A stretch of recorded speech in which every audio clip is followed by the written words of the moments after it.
Thank you for listening to our podcast. You are very welcome. We're on episode 93. I'm Heather Gorringe and I'm in Lower Blakemere in Herefordshire, a small island off the coast of Preston-on-Wye. And I'm joined today by... Richard, also from Wiggly Wigglers, and sat curiously in the same place as Heather, on the Wiggly sofa. Yeah. It's nice, isn't it? It is very nice. Just you and I today. Yep, no Farmer Phil. He's a bit stressed, isn't he? He is a bit stressed because of the weather. Yeah. It's getting the old boy down a bit. Yes, the problem is that his grass is a bit old. Right. But his hay is non-existent. Oh, I see. Okay, so it hasn't fattened.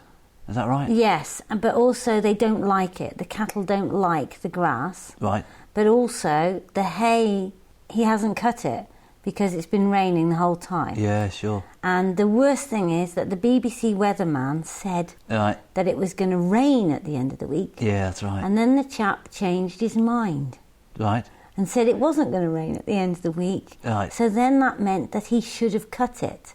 So, although he doesn't want it to rain, generally, it would be best if it rained at the end of the week for his soul. Yes, because then he could say, I'd made the right decision not to cut the hay because it's rained at the end of the week. Yeah. The weather's just so unpredictable, and those poor guys at the Met Office must have a real problem with being able to forecast even the next few hours. Really, it's that changeable.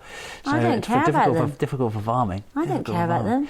I tell you what, it causes major problems for people. Dodgy forecasting, dodgy weather forecasting, especially like for farmers, but also for commercial fishermen. If you're going out on a boat, if you're taking a group of anglers out there, your livelihood depends on taking those people out, those punters out over the summer. You'd cancel a trip because the weather forecast is dodgy and you've got a lovely flat calm seas. You've lost a whole load of money, and if that happens all the time, then it has massive implications for it. That's just one scenario. There's lots of unfortunate instances where weather forecasts are responsible for all sorts of catastrophes. But don't you think that's why farmers always seem to get on well with fishermen? Because they do. Yeah. You see a farmer meet a fisherman, a commercial fisherman, and they just hit it off. Yeah. And I think it's because they start moaning about the flipping weather all the time, don't they? Yeah, it's possibly what it is. Yeah. They've got something in common in a big way. And then they moan about the price of fish and the price of beef and the price of milk. Yeah. There we are. There you are.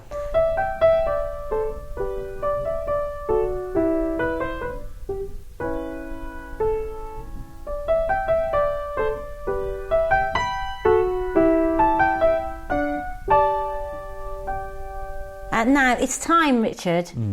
I mean, this is boss to employee talk. Okay. Like a sort of personal development review. Oh, okay. Think of it like that. This is the first one we've ever had then. Yes, absolutely.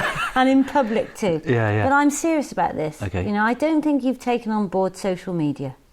I think you're possibly right. And I think you're missing Not to the same extent as you have, anyway. No, I think I have, but my understanding isn't quite as good as yours. Social media. What is it? What is social media? In your world, love? The extent of the social media in my world is traipsing around the countryside, having chit-chats with great people, talking about life experiences and things like that. Aww. And then having a great Thursday morning, invariably a great Thursday morning, having a rattle with you and Phil, catching up on what we've been up to during the week. It's sweet, that. Because oddly, we don't get a chance to catch up much, do we? Well, we're going out, ships aren't we? in the night. When are we going out for a tea party? Oh, tea party. Oh, that's next Thursday night. Lovely. Yes, that'll be good. Yeah. If you'd like to come, listener, we'll probably be in the Riverside Cafe in Hay-on-Wye. If you'd all like to come, Have we booked wonderful. a table already? Yeah, up at Glaisbury. They do a lovely Italian, fresh pasta, a lot of local produce, very, very tasty. So if you want to come and join us for the team talk, you'd be more than welcome. I look forward to that.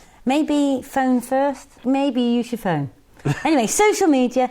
Now, I just don't think you're taking this on board. Right. I set you up with the blog. What happened next? Nothing. There was only one thing I asked you to do. I put a picture of a fish on there recently because I was trying to be a little bit disciplined. I had a moment where I thought, I could do that. So I did. I went to my blog via your blog just to see whether it would work. And sure enough, hey presto, it came up there as exactly the sort of minimalistic amount of information I put on there originally because I was been there since. Yeah. And I did manage to drag a photo of a fishy and I put it on there. But no, I haven't. But you see, you're into this so much. You know what's going on, and now this recent thing is Facebook. I love Facebook. Yeah. You can find everybody on Facebook and connect with them and see what they're up to and have chats. So I set us up with a Wiggly Wigglers Facebook group, and lo and behold, I've only done it for a couple of weeks, we've got 7 discussion topics, and there's 2 questions from a lady called Jenny Ray that are specifically for you.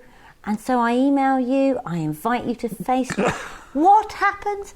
Nothing. I don't know. Diddly squat happens. No, but I think definitely August will see a new leaf turning in my world, and things, things are. I'm plateauing so far as work's concerned. So I think I can delve into the darkest depths of your social media world, and I'm going to really take on board these things, because it's hugely significant, isn't it? I mean, what is the purpose of Facebook though exactly? What does it do? What does it achieve? What it achieves is connections and communication. And if you look at everything that seems to be lacking in life and business, it seems to always come down to good communication. So it just links you up with people of like mind. Right. So you join in with groups that you really enjoy. So far, 47 people. I welcome you all to the Wiggly Wigglers group, and hopefully there'll be more. Yes. And you can send messages out to the group. So if we wanted to, we could say the next podcast was up about the pigs or whatever it is, and people ask questions. Party at mine the weekend. Exactly. Like that. Is there? I don't know. Fantastic. Go to Foundhope. No. Only joking. But no, because of the whole podcast thing, you went to this most amazing thing the day before yesterday, didn't you? You came back, because you often go off and you do loads of things and come back and then give us all the sort of the lowdown on what you've been up to, really. Which has really kind of led to this, in some respects, led to our chat with Rachel Detain. It has, which is coming up next week. Yes, I went to the Radio Festival, which is where the good and the great in radio, so whether it's the controllers or the producers or the journalists or the presenters go. Yeah. And Julie, there was there, Jeremy Vine, there was Jon Snow, Danny Baker, what's that man with the funny hairdo? Russell Brand, as Jonathan Ross called him one Friday night to his misfortune. Well, but Russell Brand. He's very funny, isn't he? He's very funny. Well, I didn't really know, but Danny Baker was absolutely amazingly funny. Yeah. And he was just talking about the fact that he's got one radio show on the BBC that is rules and regulated, and obviously you can't say Tony Blair smells or anything like that. And he's got one that's a podcast, and he can say whatever he wants, and he seems to say whatever he wants. Right. Okay. And it was just amazing. So we got to show the Wiggly Podcast on stage to these people, and then go on the panel. And the power of social media, in case you don't know, is by the time I got home, the Guardian Unlimited lady, Jemima Kiss. Isn't that a lovely name? That's a lovely name, yeah, Jemima. Yeah, Jemima's a lovely name, and Kiss, what a fantastic surname. Yeah. She was nice. Anyway, Jemima Kiss had blogged about what we'd spoken about and links to the company. So really good. And the leader of the panel was Rory Kethlin-Jones, who's the technology editor for the BBC. He's a great chap. So thank you to Trevor Dan, who gave us the opportunity to go there. I had just a whale of a time. Yeah, you had a ball, didn't you? So much fun. And also, if you want to catch up with more about what happened at that Radio Academy Festival, there's a thing on Radio 5 Live called Pods and Blogs in the middle of the night, but you can still get it online. And it's produced by Chris Vallance, and that goes through most of this day, so the highlights. So if you are interested, go and have a look there. But in the meantime, you're just getting away from Facebook. So secretly, Jenny Ray has posted up 2 questions especially for you. So here they are. Okay. I shall read them both out. It says, "Hey peeps." Hey peeps. Cool. What's the best fruit and veg to grow in a greenhouse? And also, I have a wormery, and I'd like to know what plants are best treated with worm tea. Is it high enough in nutrients for strawberries and tomatoes? Right. So as you haven't answered in Facebook, even though I've invited you to, I'm asking you now, and I will put your answer up. Okay, so two questions there. Well, I mean, a greenhouse. I haven't got a greenhouse. In fact, Sarah said to me last night, because we were looking at photos of our place and there was a greenhouse there, and I took it down. I thought, I'm never going to use this, so I sold it. I'm still glad I sold it, but Sarah said last night, we did have a greenhouse, a couple £100. So that's fine, because you can get greenhouses for a couple of £100, so that's fine.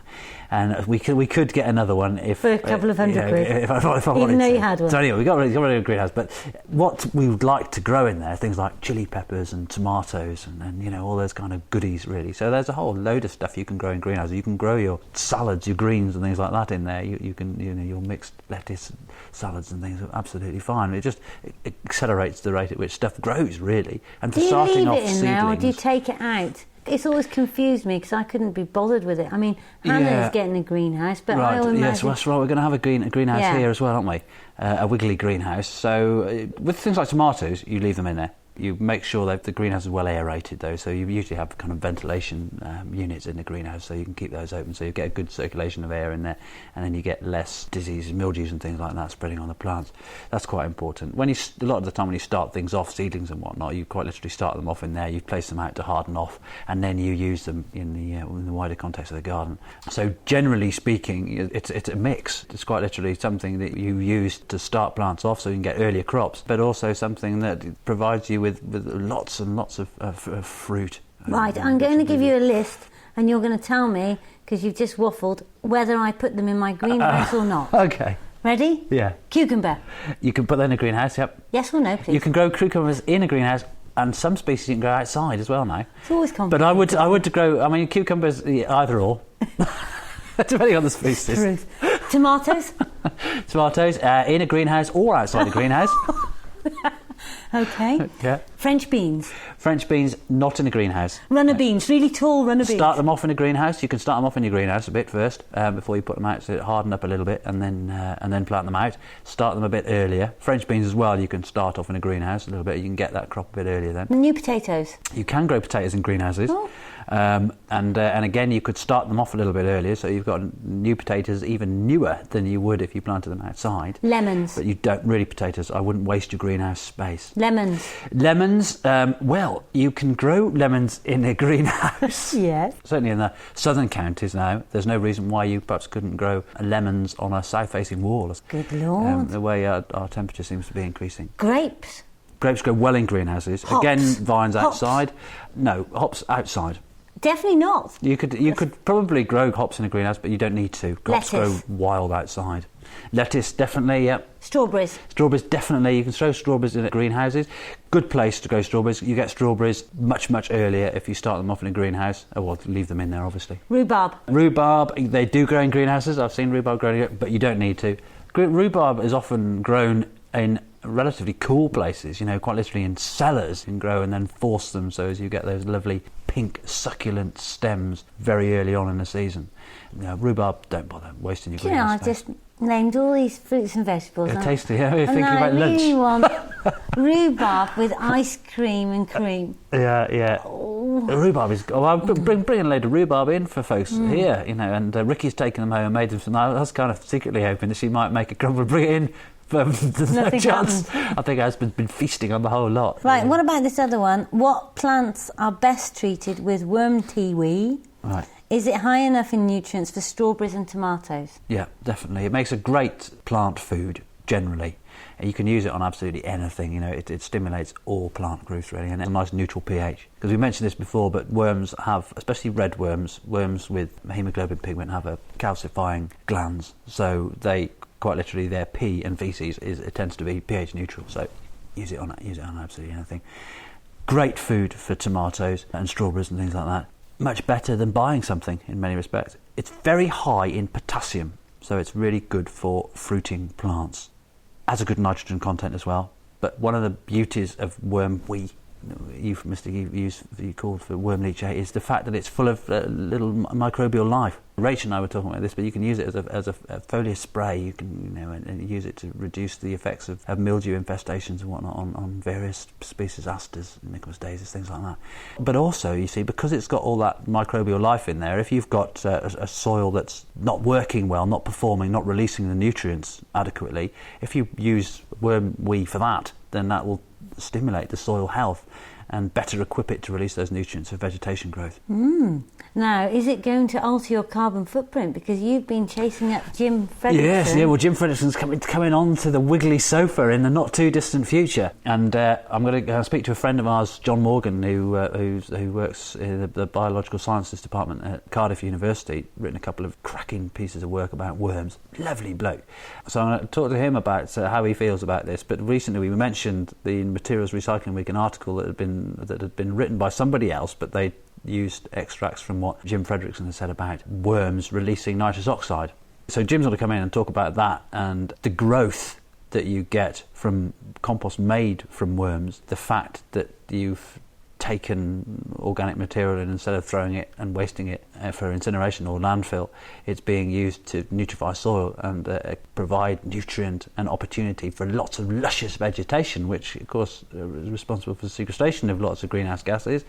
Then where's the balance? So we'll try and get that balance. We'll try and find that balance, and that's just something that we said that wasn't in the article before. Now, I do hope you won't make this into an academic technical. No, I don't think it will be. I don't think it will. Some people like me won't understand it. Oh, I'm sure you will, but it'll be fun, really, and it'll be in much the same way, because there's an article, Charles Clover, as environmental correspondent for The Telegraph, wrote that article in The Telegraph as well on Sunday, so he'd picked up from that, because, these things sort of disseminate, don't they, around, and he'd obviously perhaps he even read the article in Materials Recycling Week, and he wrote about it, and then, of course, on the side of that, for extra effect, it had how climate change was going to affect Arctic shark populations in Windermere, because there's other species competing for food and all these kind of things.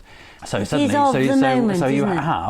have this article that says worms are destroying the planet, and then next to it, something that heightens the fact by saying that climate change is going to wipe out all these prehistoric fishes, which is ridiculous. It's news, love, isn't it? News. It is news. Right, yeah. Bit of feedback. Sally Getch, rhymes with sketch, is a listener in San Francisco. She says, still loving the show. Suggest you name the pigs bacon and ham. And we've got Monty coming up next week, who is going to restart his worm cast and turn them into a pig cast. So we've just got one little preview from him this week. Monty's Pigcast, a weekly fact on pigs. Tamworth pigs like to run around a lot. And on top of that, I've got this email in inviting us to somebody's kitchen to eat pork. Here it is. Hi Heather, we've just been listening to your podcast about pigs. It was excellent, though personally we would warn against naming anything you're going to eat. Since Emma talking us into getting Berkshire pigs, we've looked into the whole question of how to protect these and other rare species. The problem is that unless pigs are kept for meat, they will inevitably die out, as they make very impractical pets, eating you out of house and home and digging up your garden. To compound the problem, the modern trend for quickly maturing cheap lean meat means that rare breed pork cannot compete in the mass market. However, Anne and Pete Chankey say, we firmly believe that these slow to mature, free range, walking, snorting, culinary delights should attract a premium from the discerning customer. The trouble is how to educate the general public as to the great value for the money that this pork will offer, despite not being available at supermarket prices. We had this idea. We want to run some catering courses designed to show the large number and wide range of dishes which can be created from one pig. The various cuts of meat and the traditional methods of cooking each cut would be explored, and of course there would be plenty of tasting. The courses would be run by an expert local chef, and there'd be opportunities to purchase the rare breed pork afterwards. Oh, I can already taste it, can't you? Yeah. We don't have any dates finalised yet, but if any of your listeners are interested, please could they email us on sizzlingsolutions at btinternet.com. That's sizzlingsolutions at btinternet.com. And we'll keep them informed of the dates and the venue.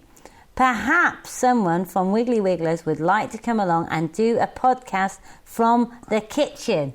Yes. And then she say, plan, isn't it? hope you don't think it's a bit of a cheek trying to do some market research with your listeners, but we really appreciate the feedback and it would be a tasty time. Excellent. Isn't that a great idea? It is a great idea, yeah. And that's from Pete and Anne Chankey, who are in... I think I should definitely go along to that. I think that's me, isn't it? You had Rachel Detain to go along that's to. true. Nothing to eat, though. I go to raid your kitchen, I suppose. Anyway, well, maybe it's a Wiggly trip, I think team trip. I think it could be. Because Michael I have think to it could come be. to record it, I suppose. Absolutely, sounds like a plan. And he can't go anywhere without Mary. Oh dear. So that's the four of us. We're all Just gonna the four of us. all gonna Of course, descend. Farmer Phil will have to add that genuine farmer outlook, so that's do it. 5. So we will be around Anne and Pete. There's no need to have any customers for the course. You've got 5 takers already. I want to know about fruit flies in your wormery. Moving on from tasty pork to the fruit flies in your problem wormery. of fruit flies. Golly, this is the most frequently asked question, probably. Why do I get so many fruit flies in a wormery? Well, of course... Well, why don't you answer it? The fruit flies can be a little bit of a nightmare. They're not harmful in any way. In fact, they're aiding the whole decomposition process. How? Well, their larvae are in there, and they're sort of negotiating their way through that waste and eating it. So they're breaking it down. They're serving a similar purpose to the worms in many respects. But of course, they're attracted to moisture and acidity. If you leave a red wine bottle open, you're going to get fruit flies in there, aren't you? You do? You know, little suckers are going to go in your wine. You look down at your wine glass, fruit fly in there. They are. Swine. But I they're look not at it as harmful. protein. No, absolutely. You know, when you're going through a cloud of flies and you sort of accidentally inhale a few and have to swallow them as opposed to choking to death, then they don't do any harm, do you? But what you can do is reduce the acidity. So get some antacid lime mix, put a handful of that on religiously once every couple of weeks. Keeps the pH at a reasonable level. A little bit of wood ash, that works a treat. That's, Really? The worms don't mind that at all. Or a little bit of topsoil. If you put a little bit of topsoil on there, that just stops the fruit flies getting onto the waste. So if you put some waste on, a little bit of topsoil, just to have that barrier between the fruit fly and the waste you're putting in there. And another thing I've just tried recently is something called diatomaceous earth, which is a white. Well, it's like it is a white powder essentially. It's a very highly absorbent clay-like material, I suppose. You can dust it on as it's multifaceted, lots and lots of different uses, but it's great in a wormery to reduce the moisture content. Worms don't mind it at all. Interestingly, it also reduces infestations of lice and mites and things like that. So it's something that can be dusted under chicken wings and put in the hen house to reduce mites and things. So it's Will this be in the Wiggly catalogue soon, Richard? I think it could be. I think that's a new Wiggly product there. So that works very well. So there's lots of different options, you know, but reduce the moisture, reduce the amount of acidity, and consequently the amount of fruit flies will be reduced in a big way. So, next week's show, love is in the air, is Rachel Detain for you, young man. Absolutely. Good luck with your interview, and I look forward to hearing any juicy gossip about you and her. I don't think there will be. No. No, I don't think there will be any. No. I'm sure that there won't be. Oh well, never mind. Okay. Well, it's over and out from me, Heather, on the Wiggly sofa, in Wiggly Land. Bye.